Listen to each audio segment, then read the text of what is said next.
अस्सलाम वालेकुम। क्या हाल है आप सब लोग सबका। मैं आज एक नए सिलसिले के साथ हाज़िर हुई हूँ।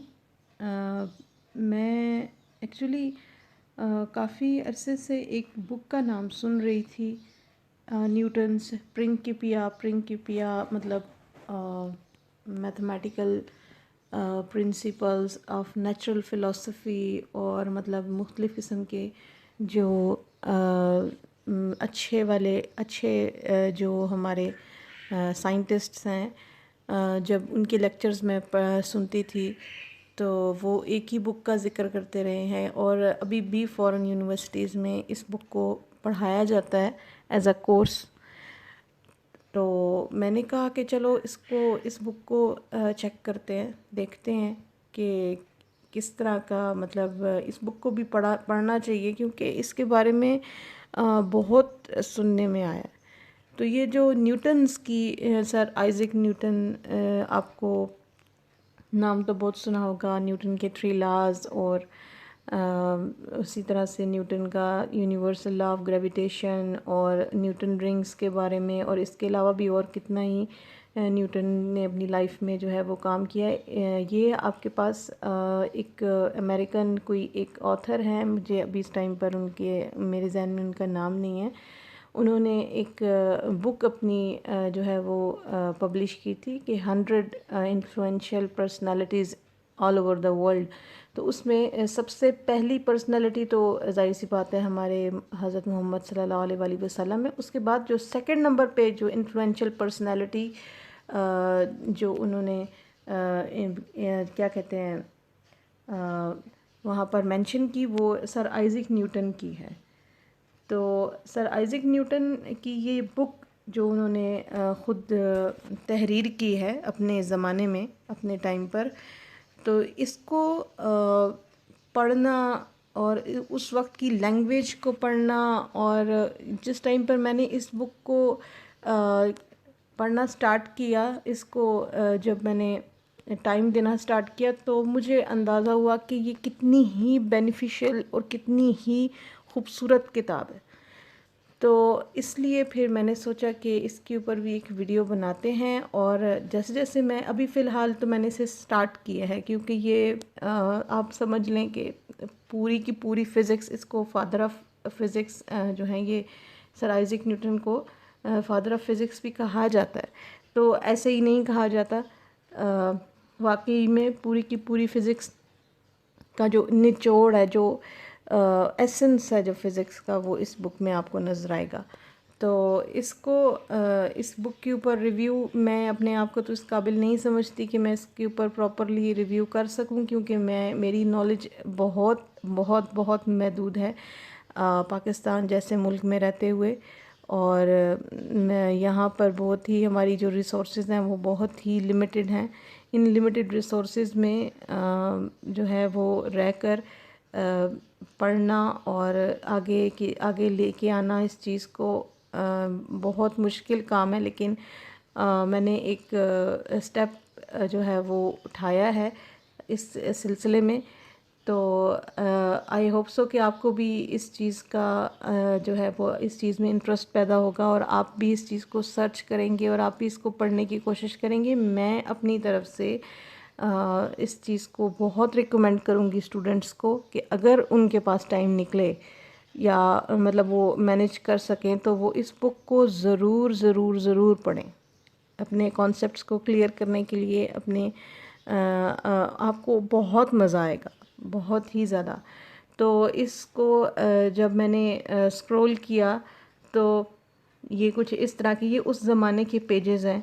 तो मुझे इन पेजेस को भी देखकर बहुत मज़ा आया कि मतलब इतने जो कदीम जो क्या कहते हैं कि पेजेस जो हैं वो, उनकी भी पिक्चर यहाँ पे मौजूद थी।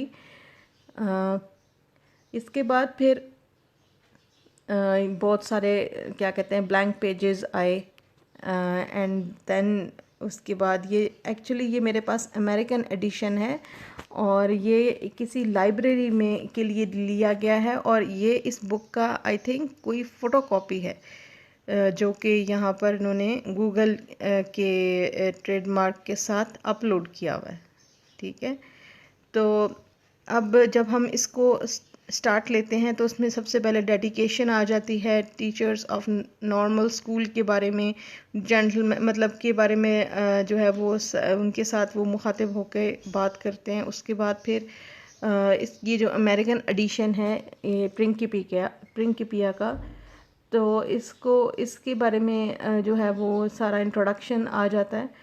और उसके बाद फिर सर आइज़ैक न्यूटन की लाइफ के बारे में सारी बात आ जाती है। तो ये इस चीज़ को भी मैंने पढ़ना स्टार्ट किया। एक्चुअली ये है बहुत बहुत क्या कहते हैं लेंथी, लेकिन इसको पढ़ने में भी बहुत मज़ा आया। तो ये जो डार्क एजेस थी वहाँ से एक मैन जो है मतलब एक आदमी जो है उसकी स्ट्रगल के बारे में, उसकी पूरी लाइफ के बारे में ये सारा कुछ यहाँ पर मौजूद है विद डेट्स, विद क्या कहते हैं डायलॉग्स, सारी की सारी चीज़ें यहाँ पर मौजूद हैं।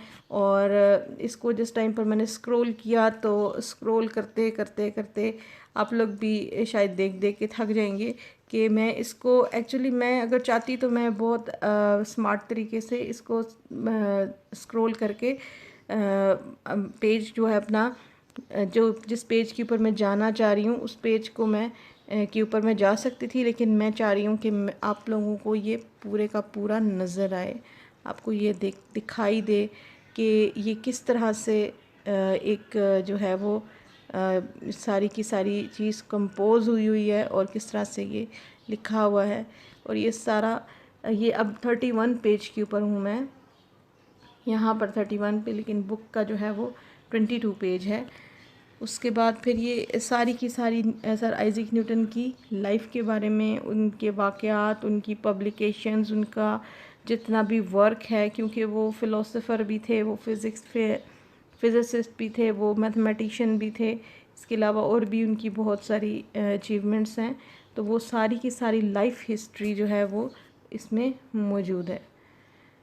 जब उसके बाद फिर जी जब हम इनकी जब लाइफ हिस्ट्री ख़त्म होती है तो पेज नंबर जो 80 है एक्चुअली मेरी डिवाइस के ऊपर पेज 80 जो आएगा वो वहाँ से वो मेरा जो है वो बेसिक कंसर्न है कि जहाँ से फ़िज़िक्स स्टार्ट हो रही है तो देन फाइनली द प्रिंकिपिया स्टार्ट हो गया। और उसके बाद जी ये जो ऑथर है उसका प्रीफेस मौजूद है। देन ये आइज़ैक न्यूटन की क्या कहते हैं नाम के साथ। उसके बाद फिर बुक 1 स्टार्ट होती है और ये बुक 1 का जो है वो the mathematical principles of natural philosophy. तो उसमें सबसे पहले जो इस बुक में जो दिया हुआ है वो डेफिनेशंस दी हुई हैं। तो डेफिनेशन में सबसे फर्स्ट डेफिनेशन है the quantity of matter is the measure of the same arising from its density and bulk conjunctly. तो ये मेरे ख़्याल में जो यहाँ पर जो चीज़ डिस्कस की गई है डेफिनेशन 1 में, ये मैथ्स के बारे में है सारी बात। ये मैथ्स ये यहाँ पर एक्चुअली इसकी जो लैंग्वेज है इस बुक की थोड़ी सी डिफ़िकल्ट आप इस तरह से कह सकते हैं कि उस ज़माने की जो अंग्रेज़ी थी या उस ज़माने की जो इंग्लिश थी वो इसमें ऐड है। और इसको लिखने का जो एक अंदाज़ होता है जिसको हम अपनी ज़बान में हम उर्दू में जिसको रस्मुल ख़त बोलते हैं और जो एक स्टाइल होता है लिखने का वो भी थोड़ा अलग है, क्योंकि आजकल की जो बुक्स हैं वो अमेरिकन स्टाइल में ज़्यादातर जो लिखी हुई हैं, अमेरिकन लैंग्वेज है उसके अंदर जो अमेरिकन इंग्लिश इस्तेमाल होती है। ब्रिटिश तो बहुत कम आजकल हो गई है, ज़्यादातर अमेरिकन जो है वो छा गए हैं हर जगह पर। तो उनकी हमारी आदत जो है वो उन बुक्स को पढ़ के उनकी इंग्लिश को पढ़ के उस तरह की आदत बनी हुई है। लेकिन ये जो बुक है इसका ज़रा थोड़ा सा ना स्टाइल थोड़ा अलग है। अच्छा, अब इसमें अभी देखें ये इसका ज़रा स्टाइल चेक करें। दस air of a double density in a double space कि मतलब कि जो हवा है अगर उसकी डेंसिटी को डबल कर दें और उसकी स्पेस को भी डबल कर दें तो उसकी क्वांटिटी क्या होगी, क्वाड्रपल, मतलब 4 गुना हो जाएगी। और अगर स्पेस को ट्रिपल कर दें तो वो उसकी क्वांटिटी क्या हो जाएगी, सेक्सटपल, मतलब कि 6 टाइम्स हो जाएगी। और इसी तरह से the same thing is to be understood of snow. पहले एयर की बात की है, फिर उसके बाद स्नो की बात की है, एंड फाइन डस्ट, और फिर डस्ट की भी बात की है, powders that are condensed by compressed और लिक्विफिकेशन। अगर उनको कंप्रेस किया जाए और या फिर उनको लिक्विफाई किया जाए, end of all the bodies that are by any causes whatever differently condensed. I have no regard in this place to a medium, if any such there is, that freely pervades the interstices between the parts of the body. It is this quantity that I mean hereafter everywhere under the name of body or mass, and the same is known by the weight of each body, for it is proportional to the weight, and I have found by experiments on pendulum very accurately made, which shall be shown hereafter. अब ये देखें, अब ये जो style है लिखने का, इसमें समझ नहीं आ रही है कि कौन सी बात कहाँ से स्टार्ट हो रही है और कौन सी बात कहाँ जाके ख़त्म हो रही है, मतलब कोई सिरा नज़र नहीं आ रहा। लेकिन जो बेसिक इसमें कॉन्सेप्ट, जो डेफिनेशन 1 है, इसमें जो बेसिक कौन दिया हुआ है वो मैथ्स के बारे में दिया हुआ है, ठीक है। इसके बाद डेफिनेशन 2 स्टार्ट होती है। डेफिनेशन 2 में क्या कहा गया है कि जी the quantity of the matter is the measure of the same arising from the velocity and the quantity of matter conjunctly. ये जो यहाँ पे वर्ड इस्तेमाल हुआ है कंजक्टली, इसका मतलब है कनेक्शन, कि मतलब मैटर आई मीन मैटर से इनका मतलब जो है वो मैस है, मतलब quantity of a matter in a body. हमारे पास मैस होता है ना, तो मैस और वेलोसिटी का जो प्रोडक्ट है वो बेसिकली हमारे पास मोमेंटम कहलाता है।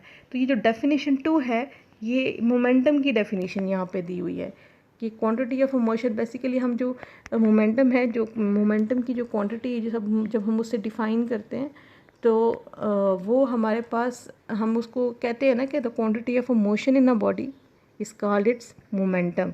या फिर हम ये भी कह सकते हैं कि the product of mass and its velocity is called the momentum. तो जितना तेज़ी से किसी बॉडी में का मतलब, जितनी तेज़ी से कोई बॉडी मूव करेगी, उसकी वेलोसिटी जितनी ज़्यादा होगी उतना ही ज़्यादा उसका मोमेंटम होगा। तो quantity of a motion in a body जो है, या फिर आप the measure of a motion in a body जो है वो क्या होगा, उसका मोमेंटम होगा। इसी तरह से डेफिनेशन 3 है, इसमें जो है वो फोर्सेस के बारे में जो है वो बताया गया है, और रेजिस्टिंग फोर्सेस और पावर के बारे में कुछ बातें की गई हैं। तो इट्स फैंटास्टिक बुक। अगर इसको टाइम अगर आप मैनेज कर सकें, अगर मिले कहीं से ये आपको, तो ज़रूर इसको डाउनलोड कीजिए अपनी डिवाइस के ऊपर या अपने पीसी के ऊपर, वट एवर यू हैव, और इसको पढ़िए। ये बहुत खूबसूरत बुक है और बहुत अच्छी आपके इसके साथ कॉन्सेप्ट्स क्लियर होंगे।